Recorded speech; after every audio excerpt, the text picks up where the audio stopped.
mendukung setiap langkah bebas karyamu. IndiHome, aktivitas tanpa batas.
attract other speakers to learn Bahasa Indonesia. And the last speaker talks about the community that he forms together with his friends. Professor Irwan has a community, an ASEAN community, and in their community, they speak Malay with different dialects, including Indonesia. So they work together mutually to produce something in literature. And in his opinion, that Indonesian language has potential in ASEAN level to be understood by other speakers in ASEAN.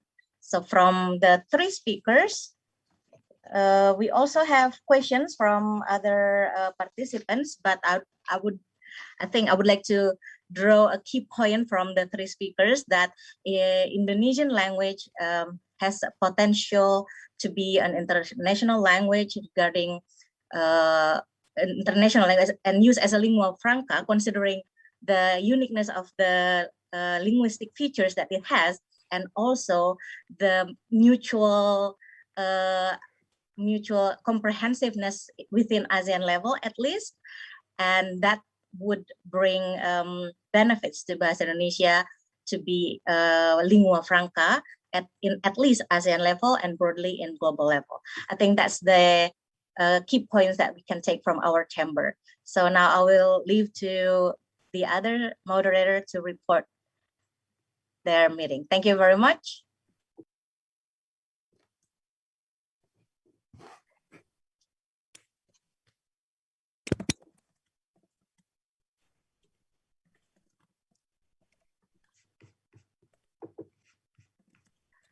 I'm sorry, I think I will call Mbak Dayu to report the meeting in the chamber. Sorry about that. Thank you. So thank you to ThinkLab and the organizers for organizing this very interesting and I think it's very timely also, the event. Our session is titled Road to COP or Conference of Parties 26 Glasgow, Strengthening UK-Indonesia Collaboration in Renewable Energy to Achieve Global Net Zero Emission. So we have our distinguished panelists were the ambassador of the United Kingdom to Indonesia and Timor-Leste, His Excellency Owen Jenkins. We also have Ibu Emma Rahmawati from Ministry of Environment and Forestry. We have Bapak Dadan Kusdiana and Ibu Andrea Feli from Ministry of Energy and Mineral Resources. And we also have Ibu Kuki Sujahmun from ICRIT. So we also had 5 active participants and very engaging audience, I should say, judging from the number of questions that we had in our chat box. So this event, of course, is or this stream is, of course, set against the backdrop that coal phase out is an important agenda in the 26th COP. And during his visit to Indonesia, the president-designate to COP26, Alok Sharma, said that Indonesia has the potential not only to be a climate superpower, but also a superpower in renewable energy. So representatives from the Indonesian government presented Indonesia's updated nationally determined contribution, its commitment to reduce greenhouse gas emission, and also its long-term strategy to achieve low carbon and climate change resilience.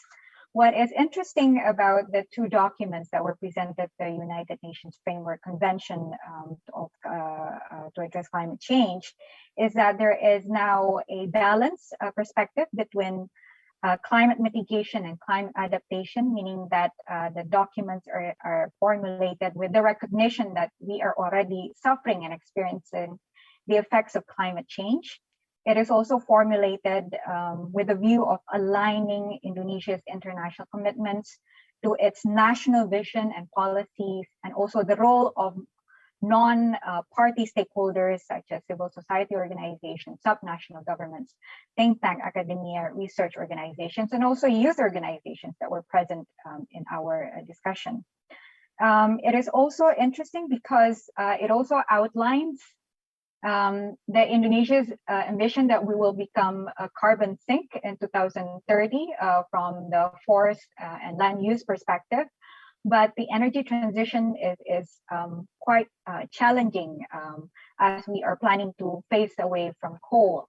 Although the government has stated that we are on track in terms of our energy mix target, conservation targets, a lot needs to be invested in upping its infrastructure, resources, and capacity. And from Ibu Kuki, we also discussed the important link or nexus between energy as a fuel of development and how we need to consider the different trade-offs when we think about sustainable development and how we can pass on our economy and our environment to the future generation.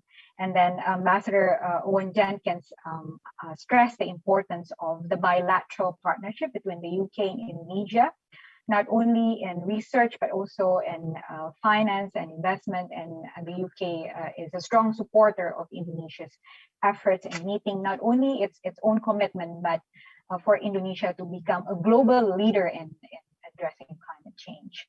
So from the discussion, we also discussed about how youth can and should partake in a meaningful way in climate change negotiation and policy making, that Indonesia needs to raise its ambition because the youth feel that they do not want to inherit a situation where the quality of environment is already very much declining. Also, we talk about maximizing or increasing the effectiveness of our public and private expenditure, transitioning to green jobs. Those are the things that we need to think about. And there are immense opportunities when we talk about renewable energy from research, innovation, and the government and the partnership needs to invest in those. And we concluded by thinking that although the NDC and LTS or the long-term strategy documents are very open and forthcoming in laying out the challenges that Indonesia is facing as a nation in achieving its international climate commitment and its own vision, they also admit that the government cannot do it alone, and therefore we, as members of the youth, whoever is present here, members of the private sector, representatives of the private sector, if you're a researcher, if you're coming from academia, think tank, journalists, or from the public sector, civil society organization, we all have a role to play, not only by taking part in those important negotiations, but also by being a responsible consumer individual. So save energy, be mindful, and if possible, shift away from dirty energy and move to renewable energy options. And with that, let me now hand over to our next moderator, Maria Liza Hasmi. Over to you.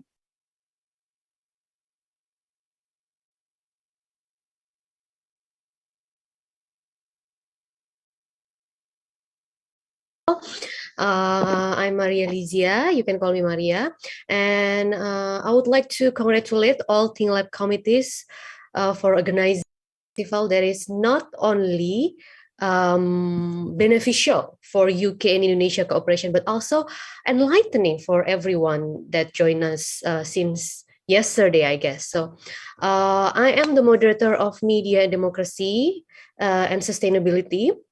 So we had three knowledgeable speakers for this session. First, we had Dr. Craig Robertson. He's a postdoctoral research fellow from Reuters Institute for the Study of Journalism at the University of Oxford. We also had Professor Bridget Wells, and currently she is a various senior research and fellow position across Asia, including even in the Habibie Center Indonesia. And last but not least, we also had Mr. Yusuf Dalipin. We called her Mr. Dalipin, and he's a co-founder and chief of Storyteller Kumparan, one of the leading news sites in Indonesia. And from those three prominent speakers, we gather some some interesting insights. For example, like from Dr. Craig, we have learned that people are more likely using social media and online platform to access the news, especially young generation. We can say here under 35-ish, and the growth of online payment is increased by putting subscription for people to access more news. And Dr. Craig also explained how COVID-19 bumped up the media during the pandemic. And the second speaker is Professor Bridget Wells, and she spoke about the media, how media is influencing the democracy and become very important during the pandemic, and many things that media could learn from the pandemic, such as the access of information has been extremely important. And she also captured the political lens from reliable sources and people, and she also explained how people can be traumatized by COVID-19, especially in mental health issues. And last but not least, our third speaker is Mr. Yusuf, the co-founder of Kumparan, and he was telling us about he brought us back to the 2005, when he was trying to adapt the characteristic of the media and start developing his idea from what people interested the most towards online media. This is the most interesting part, I assume, because the Kumparan started the idea from reconciliation of social media, that people now are very attracted with it, and also with the media, the mainstream media itself. And now Kumparan also tried to convince the older generation that have been consuming news for free, and in contrast, the younger generation are more willing to pay for news as long as it's relatable. And we also managed to gather 4 questions, 2 questions, if I'm not mistaken, 3 questions, sorry. 3 questions from 3 different scholar and also academia, and 2 of them were open mic questions, so it was quite lively discussion back then. And yeah, that's pretty much the summary in media and democracy session. And it was an honor for me, indeed, to be the host of this session. And I really thank you to all ThinkLab committees for choosing me as the moderator.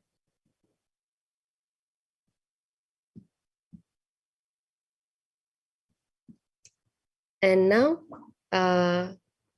who will be the next moderator?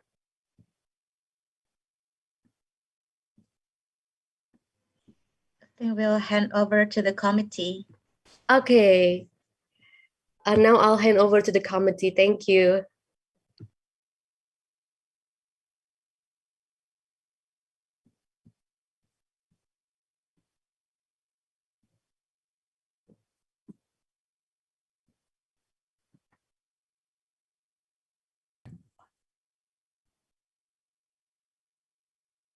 All right, thank you so much to our amazing moderators for the quick recap of our event. I've been waiting all days for this, Marlon, the announcement of Run for a Cause competition. But before that, we would like to welcome Bapak Gatot Subroto as the president of PPUK 2020-2021 to share his thoughts and wishes after participating in ThinkLab Festival.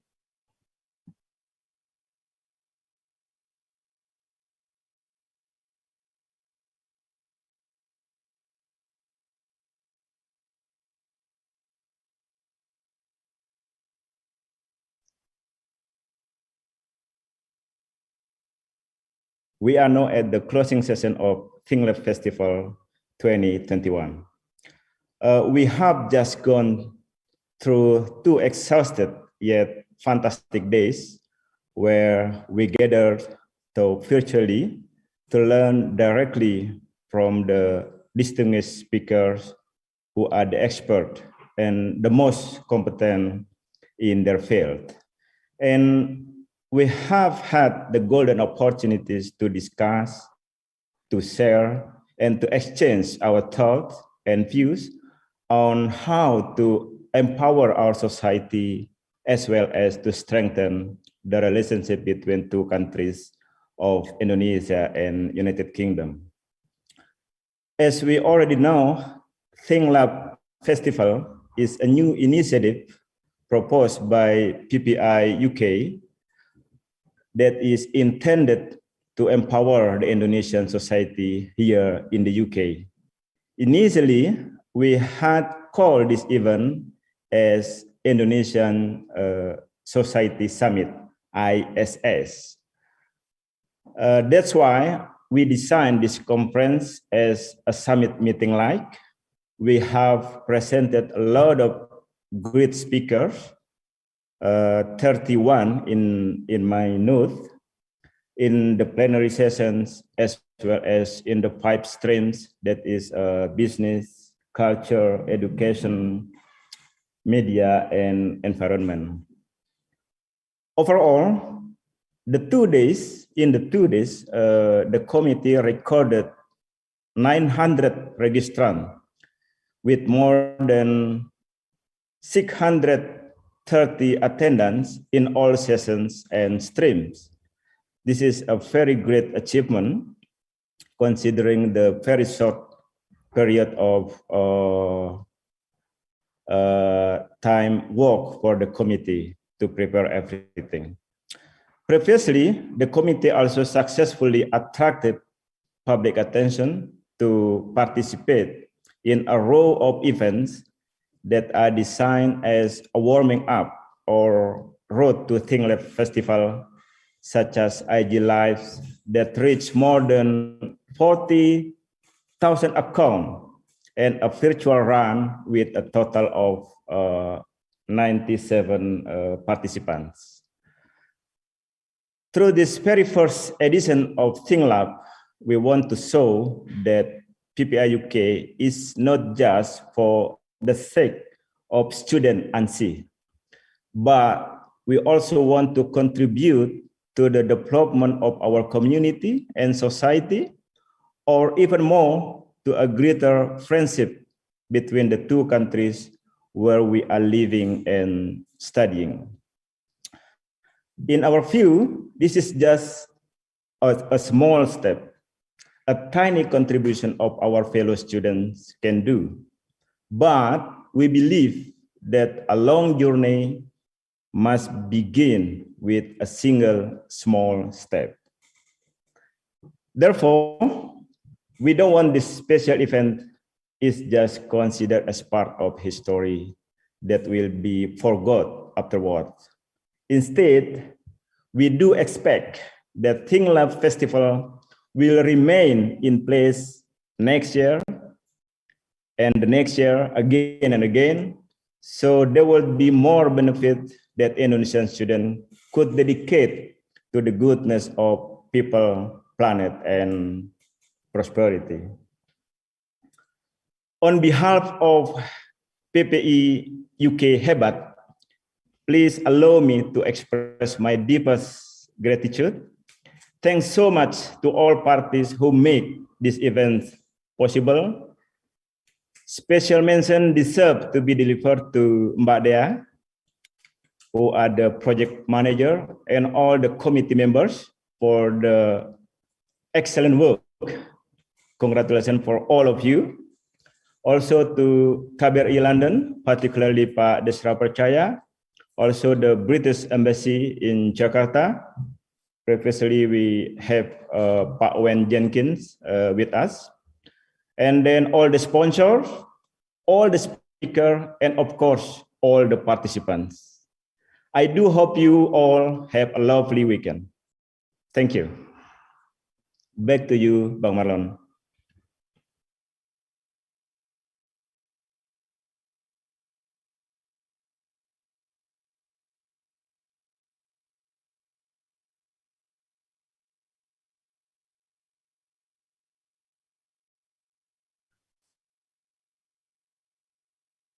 Okay, thank you, Pak Gatot, for your amazing speech. It's such an exciting commencement for us.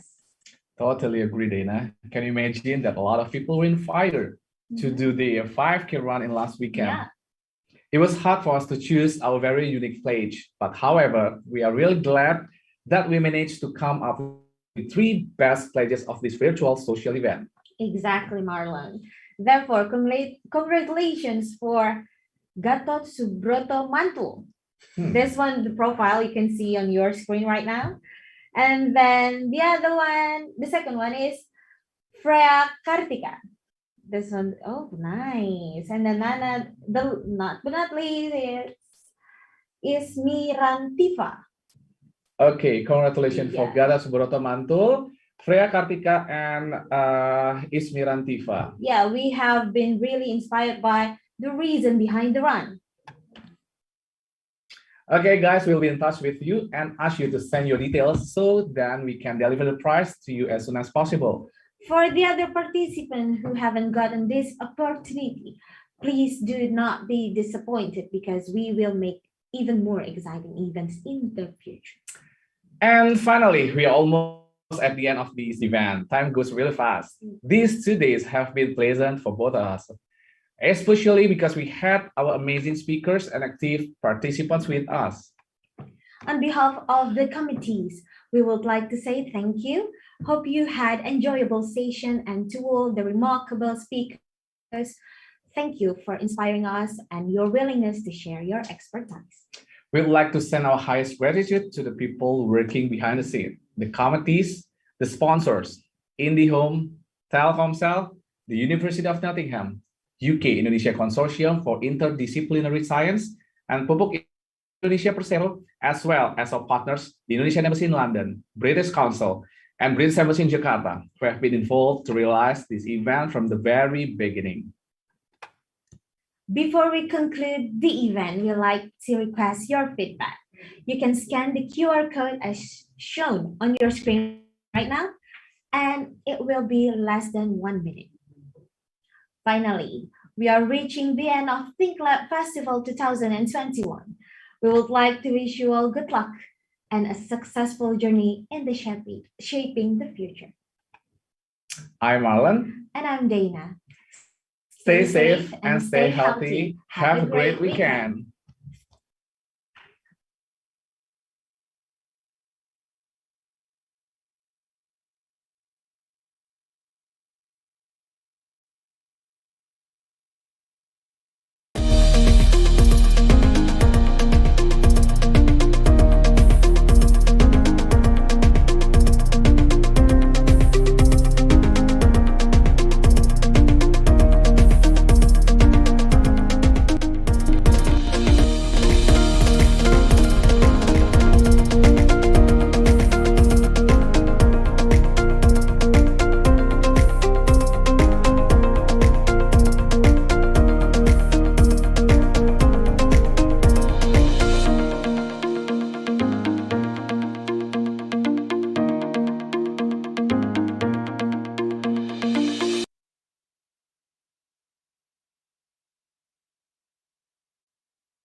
Recording stopped.